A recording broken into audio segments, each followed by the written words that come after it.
I work for a tree company. That's my W-2. Love it. Not leaving anytime soon. But I love this real estate side, being able to build passive income on the side, especially Mm-hmm. as a dad, where there's so many programs. Like I have, my son's mom who's asking me, hey, we want to put him in soccer camp.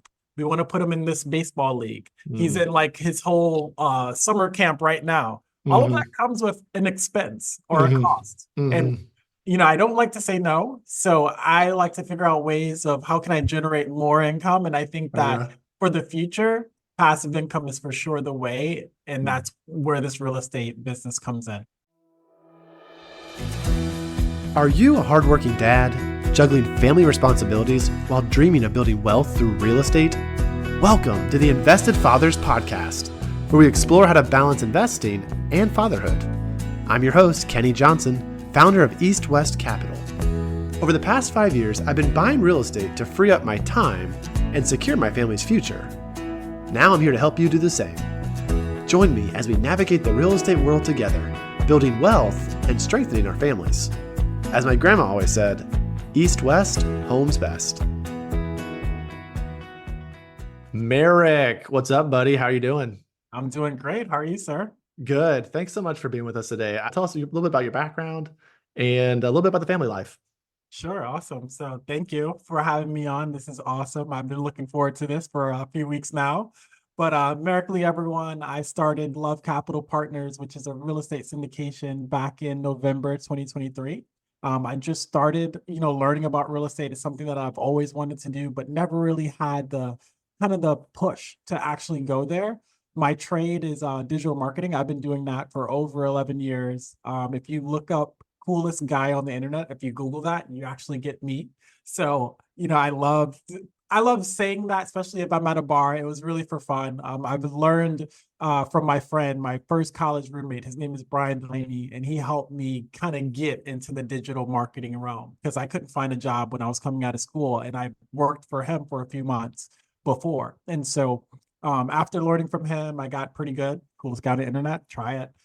And I ended up getting different contracts, and then I ended up getting my job that I'm working at right now for 11 years because of my skills in digital marketing.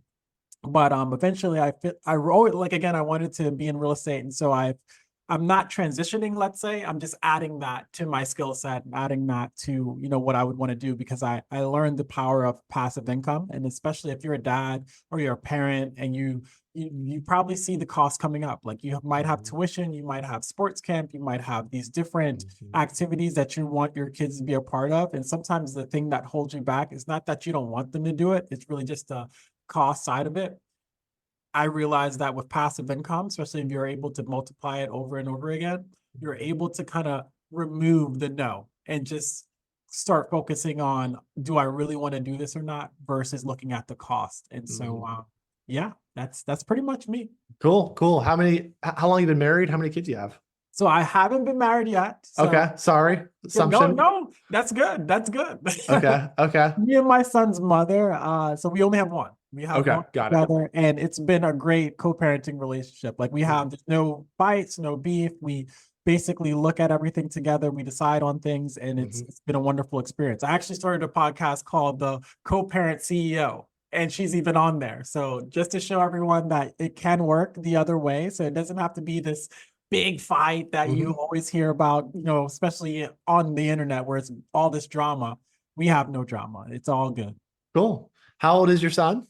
He's 6, going on 7 in August. Okay. Very cool. I have a 7-year-old now, going on 8 in August. Wow. So we are sharing that journey together.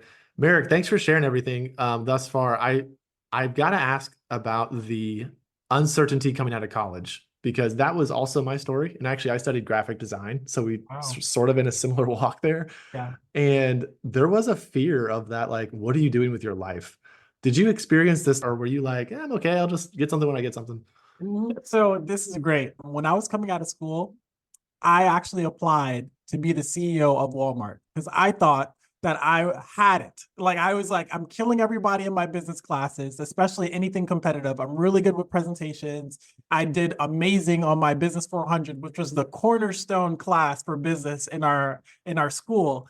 and we killed, like my team killed it. Like we absolutely destroyed everyone. And I said to myself, if I can do this here, I know I can do this in the real world. And so applied for Walmart, and I thought, I'm going to have a bright future coming out of school. Like I'm just this good, right? But of course, me being arrogant, having this ego, life tends to humble you, especially when you're this hot shot coming out of school. You have no experience. And so, I love I this. applied for Walmart. I applied for other jobs. I could not find anything. Like nothing would hire me. And I just said to myself, wow, like I have all this talent, but why is it not being like appreciated? Right. And so Right. I just realized, well, maybe I'm not that good. And I almost went into a little bit of a depression because I couldn't find no jobs because of the experience side. And then I had to reach out to my first roommate, Brian, which his book is right behind me. So I always like to Okay. promote him because I really appreciate the fact that he took me on. Like, granted, I'm a friend of his, but without him, I wouldn't be in the seat right now. And so I always like to give back to Brian however I can because he started me on the digital marketing journey. Of course, I had to show up, I had to learn, I had to, put everything into practice. But at the end of the day, like I always will be thankful for anyone that gives me an opportunity to better myself. And he did that for me. And then now, we've been rocking it. Now we can probably apply for that CEO position of Walmart. Still won't get it, but I at least appreciate where I'm at now. Man, I don't know anyone else that, number one, is the coolest guy on the internet. Number two, has applied for the CEO of Walmart. So this is a lot of good first. I feel honored to just be sitting with you, Merrick. So Brian was a huge integral part. And I just had a conversation yesterday with one of my private money lenders who I was nothing in regards to real estate. I had an idea of buying real estate. That was my track record thus far. Wow. And I was telling, this was my friend's dad, so there was a connection there. He knew my character. He knew me. I was good friends with his son. But he gave me $130,000 in like a span of 3 months because of these deals that I had found and my drive and hunger to get started. And he is still an investor with me today. But those people early on who took risks on you or gave you their time or said, okay, you need to show up. Like you need to follow through. I'm not just going to give you this silver platter of success and opportunity. Like you still need to perform. Those people are so integral in our lives, aren't they? Yeah, I agree. Like, and sometimes that goes unnoticed. Sometimes that person that invested with you or just took a chance on you when they didn't have to, some people take advantage of that. I don't. Like I say to myself, you know what? If a person is willing to give me an opportunity, whether if it's a good opportunity or not, just be thankful for that. Like be thankful for that person and of course do right by them as best as you can. I don't want to be that person that just takes advantage of such an opportunity and you get nothing out of it. Like I want to make sure that we're partners when it comes to things and then I can also give you that value add right back to you. I mean, the golden commandment is, love others as you would want to be loved. Exactly. And that's what we're talking about. That's exactly right. Like, and that I've noticed that in other aspects of my life. Like, for example, we talked about parenting, right? You felt like I was married, but I'm not. But the funny thing is, everyone that sees me and my son's mom thinks we're married. Why? Because we both understand together that we're both partners, right? And there's that, you're helping me, I'm helping you. And and then when you kind of look at it that way, when you're partners and you just want to add value to another person's life, that's kind of how I came into it, where I was like, you know what? This is probably not a situation that most people would want to be in, right? But if I can kind of set my side, like put myself to the side and say, okay, how can I love her the best way I can? Like, how can I improve her life? How can I improve this situation the best I can? Not knowing what can happen to me. I realized right away, like that love that I kind of gave, and she probably won't call it that, but that love that I gave, and I saw her, like her value increase when she was, let's say, a paralegal at the time, now going to law school, now is a full-time lawyer, where of course you can imagine like the numbers and the lifestyle completely increases. I can feel today the respect from her. Whereas like, you know what? You were always there to help me through this process. You did whatever it took to be a father to make my life easier. She probably won't put in those words, but I feel that respect now. And now whenever we have a conversation, especially when it's in regards to our son, I always get that respect no matter what. Like we can plan stuff. When you see us together, we'll grab a drink. Like we're like the best friends when you look at us. It's actually kind of wild the more you think about it. But it's just like what you said, it's that first commandment. Hmm. Love someone the way you would want to be loved. And Hmm. honestly, everything else will take care of itself. There was something you said, you had this mindset going out of college. And I just feel like, we're 20s. We think we know everything.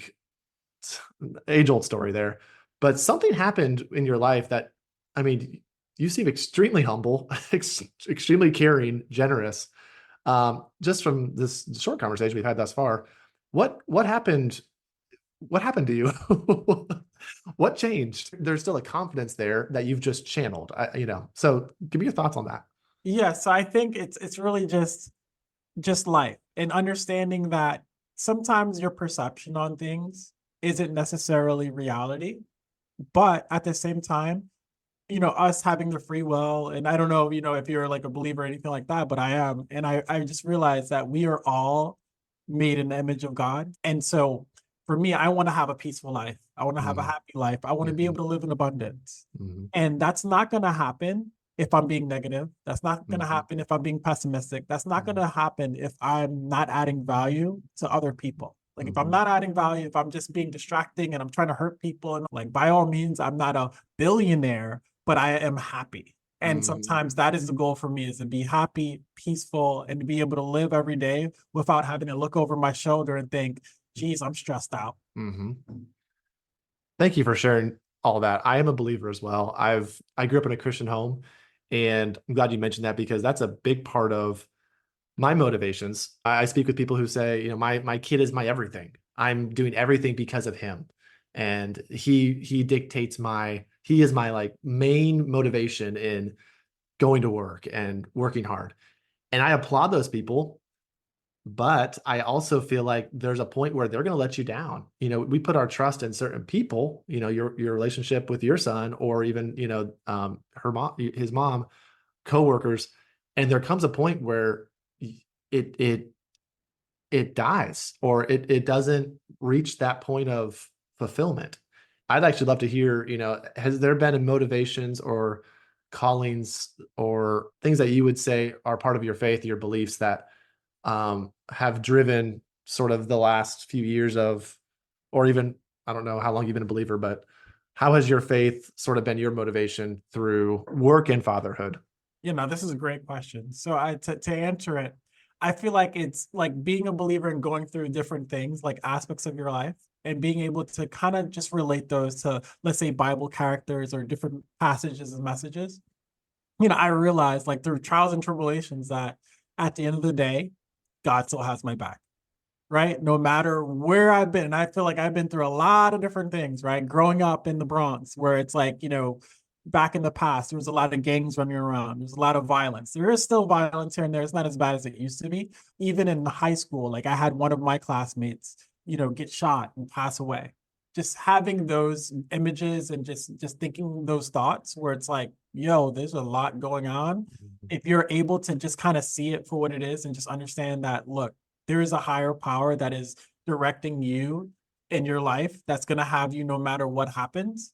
It Mhm, kind of gives you a little bit more comfort when it mhm, comes to things. It's not perfect comfort by all means. You're mhm, supposed to be tested. You're supposed mhm, to be uncomfortable. Like these are mhm, aspects of life that are supposed to happen, and you have the ability to choose what you want to do with it. And mhm, so me having that mindset of whatever comes my way, I want to be able to kill it. I want to be able to be the best at it however I can. If it's in front of me, I'm going to try to do the best I can. If I can't, so be it, but at least I tried.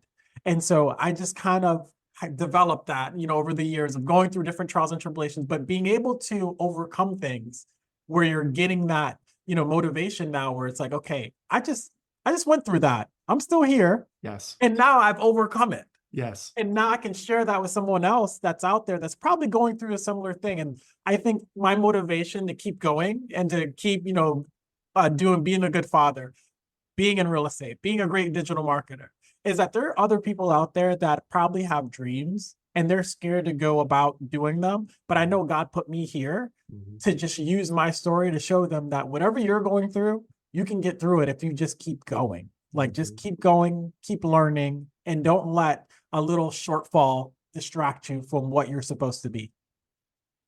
Preach it, Merrick. Preach it, brother. A couple things I just want to say back to you, sort of to summarize what you're saying. Number one, our faith is that we are image bearers of God. So how we treat people is very important because they're image bearers too. Oh, that guy doesn't look like me. Oh, that guy's overweight. Oh, that guy has different skin color. Oh, that guy's got his head in the clouds. This person is a cashier, whatever it is. We're all image bearers. And when we can, and of course, I'm not perfect at this, but just see people through that lens, it dramatically changes how we interact. We're happy, we're smiling, we're valuing, we're respectful. And another thing you said that I feel like was really key is those trials and adversities. Hey, if you're a Christian, does that mean you're not going to have any problems? No, you're actually guaranteed problems. You're actually promised, hey, you're going to be tested, you're going to have trials. James talks about steadfastness, and through this thing, your faith will actually grow and you're going to actually come out stronger through these difficulties. I had a friend last week who I sat with, and basically he's like, I can't see the light at the end of this tunnel. I feel like God is just like pummeling me down through all of these setbacks and problems, and my faith is weak right now. And we're gonna have those moments. I mean, it's all over the Bible of David and different people saying, "Where are you, God? Like, I'm struggling here." Or we can say, "This is God's plan, and it's hard right now, but I'm gonna keep going. I'm gonna keep persevering, and see what God has for me at the end of this." So Yeah. thank you for sharing all that. Yeah, no, I love that. I love, and I wouldn't even say sometimes, a lot of people say it's God's plan for me to go through like these problems.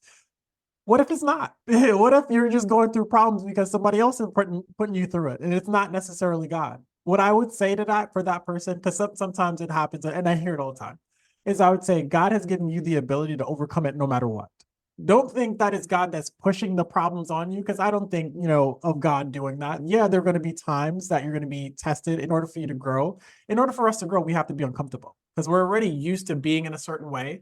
In order for us to get out of that box to get to another one, it might make us uncomfortable to do that. God has given you all the tools you need in order to overcome any obstacle you're faced, because we're never going to go through something that we can't get over. Thank you, Merrick.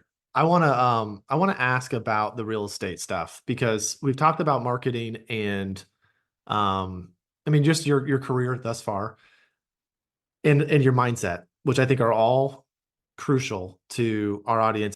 Huge tick. But what steps have you taken to get into real estate, and what are you doing right now in the real estate world? Sure, great question. So I think when you are starting anything, the thing that you should always do is seek knowledge. And there's different ways you can go about that. For me, when I started, let's say, I'm going to get back to real estate. When I started digital marketing, of course, I had to go to my friend Brian, who was my mentor that showed me the way of how to do this. Eventually, I wanted to go into building websites. So I went to YouTube, I started reading books, I started just getting more knowledgeable. I did the same thing when I wanted to learn how to build apps. I read a lot of books, watched a lot of videos, put it into practice. And so now if you start thinking about it, when it comes to real estate, I realized right away, the model is there. If you're just starting out and you don't know, hey, I don't know how to do this, that's not an excuse to not do it. What you should be doing is seeking the knowledge. And I think this is the most important thing. And this is what me and Kenny are doing, is being able to be a part of a mastermind where you have mentors that are doing it. It's always better to learn from people that are already doing it, because then the transfer of knowledge is so much more easier. And so me personally, I haven't been a part of a deal just yet, but that's coming because now I'm getting my investor base up. I'm able to understand and speak intelligently about real estate. And so if you look at me this time last year, I couldn't tell you anything about real estate. I couldn't tell you what IRR meant. I couldn't tell you about a syndication. I couldn't tell you how it works.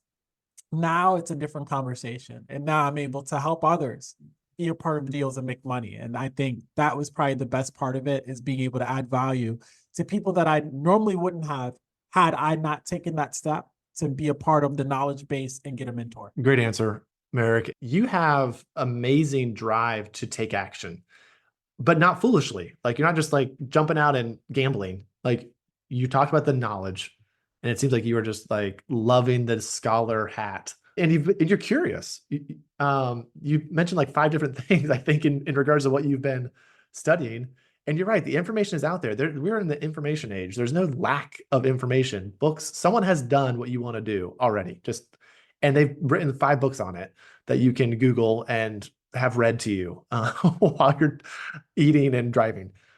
But very few are taking that step into it. So, and real estate, I've said this in my origin story. Real estate was never the end goal for me. It wasn't like, oh, I need real estate. Real estate is like this pinnacle of fulfillment and identity.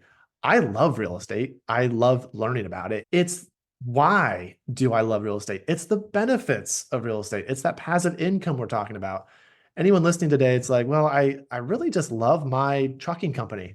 I just love, I don't know what else you're investing into, but like building websites, whatever it is. This isn't like you're stupid because you're not doing real estate. Real estate is a great vehicle, but it's that mindset, it's that taking action, and it's that learning and developing. And then it's those benefits that can change our lives. Anything to add to Yeah, that? absolutely. No, absolutely. So like, for the audience that are listening to this or watching, when we are talking about passive income, I want you to think about it in another way. And me personally, as a father, my son swims, he plays baseball, he plays soccer, he's in summer camp for the summer, and we like to take vacations. Now, all of those things cost money, cost real money, right? And at the end of the day, do you want to be that parent you might be? And I've been there where I have to say no to things, not because I didn't want to do them, but because of the cost factor, because maybe it was too much, it's not in the budget, all of those things. And so, one of the other reasons why I love real estate so much and the passive income side is being able to have now the ability to use that income as a tool so I don't have to say no because of the cost. Now I say no because I don't want to do it versus I can't do it. Mhm. And so I would leave that to the audience. I want you to think about that, when you're pondering about real estate, when you're pondering about anything. Like if you want to go out and learn how to do a new skill, just think to yourself, what does this value that's going to be added to my life after I learn this skill? Like what is it going to be? And is it something that is worth the work to do it? Yes. Another add on to that thought is there's a lot of people out there that are doing just fine financially. They don't need us to invest with us. They don't need to make another, $1 million. But there's something in their life that they maybe are wishing they had, but there's not a huge why. Were there some whys that happened to you, some big motivations, or do you see that a lot in your day to day?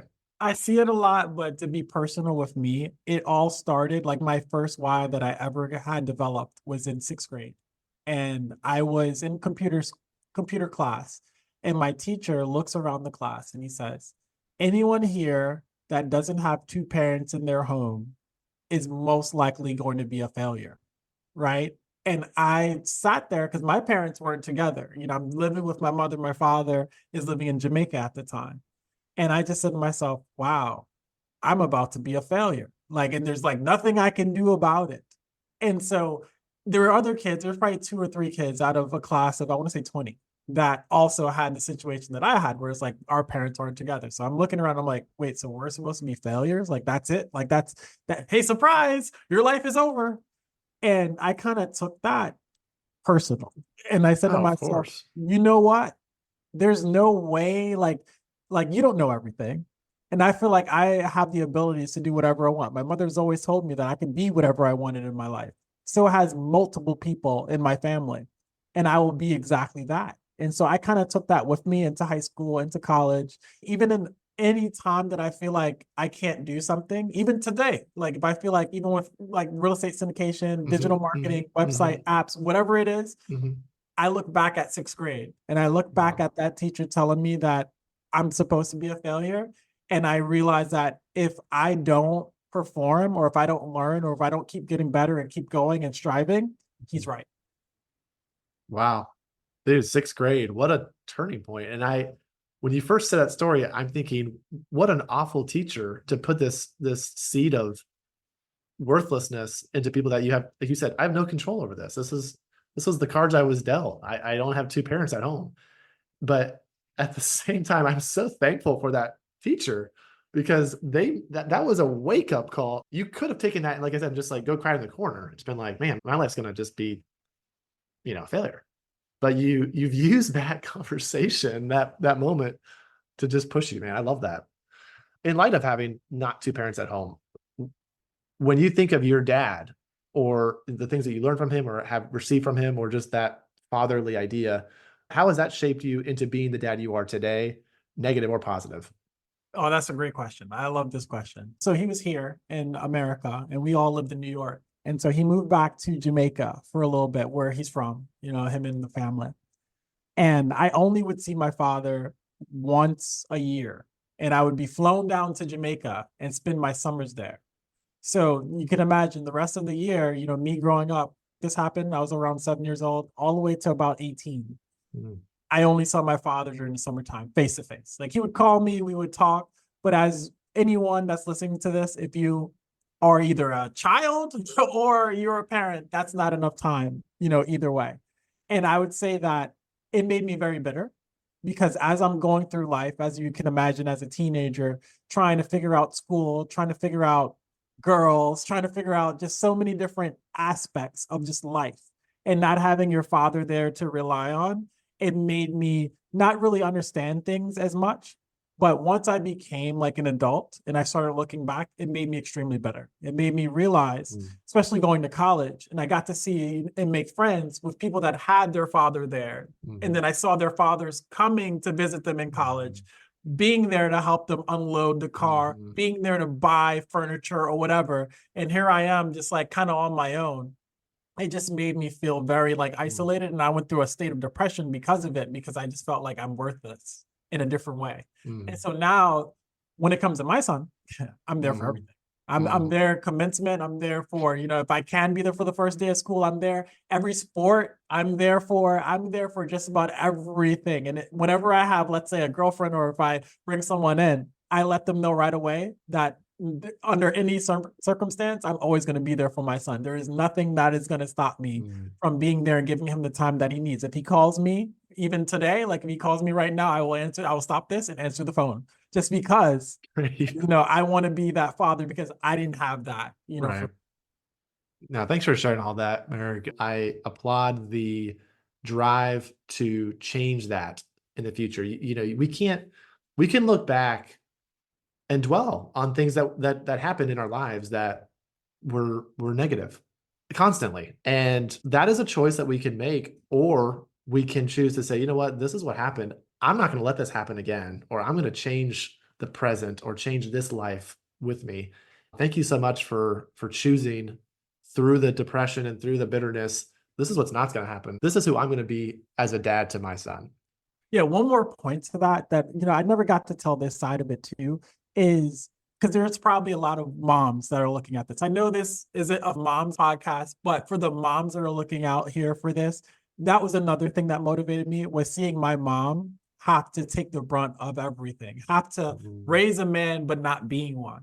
And so that's another motivation for me when it comes to my child and his mother, is just understanding that for her, I need to be as supportive as possible, because my Mhm. dad wasn't as supportive to my mom Mhm. that as I am now to, Mika, who's my Mhm. son's mother. And Mhm. so I think, like, as dads, like, we need to understand that moms have it hard too, Mhm. regardless if you're with her or not. I just want to drop that, because I just feel like, a lot of women out there kind of go unnoticed, like their efforts. And me being raised by a single mother, like, I have so much respect for single mothers out there. And I think that they deserve a lot more credit than what they get sometimes, And so, yeah, I want to be kind of that person to give it to them and just say thank you.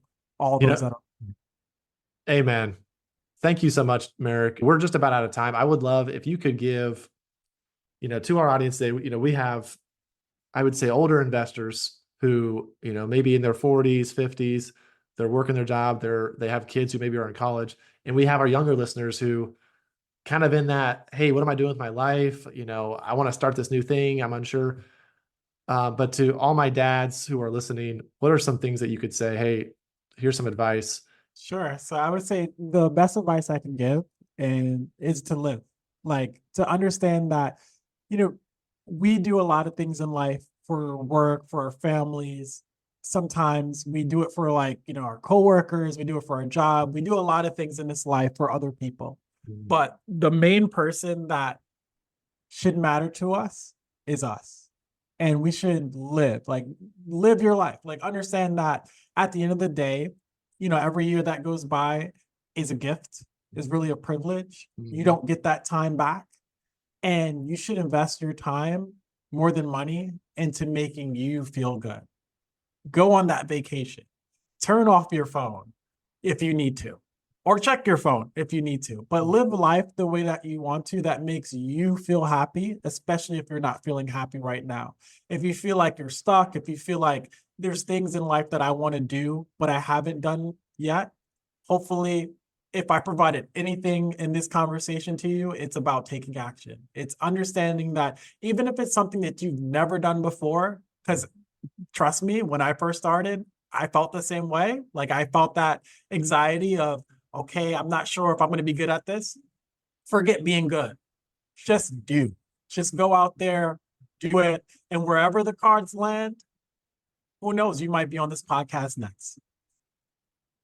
And how can our audience keep up with you, Merrick?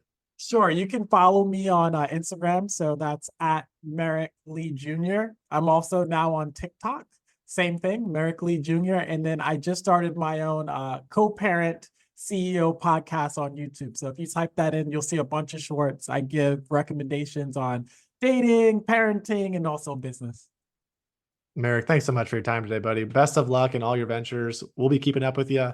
Thanks for your time today. Yeah. Thank you, Kenny. Thank you for listening to this episode of the Invested Fathers Podcast. If you liked this episode, we would love for you to click subscribe and leave us a 5-star review. We appreciate all of your hard work as a father and look forward to our next episode together.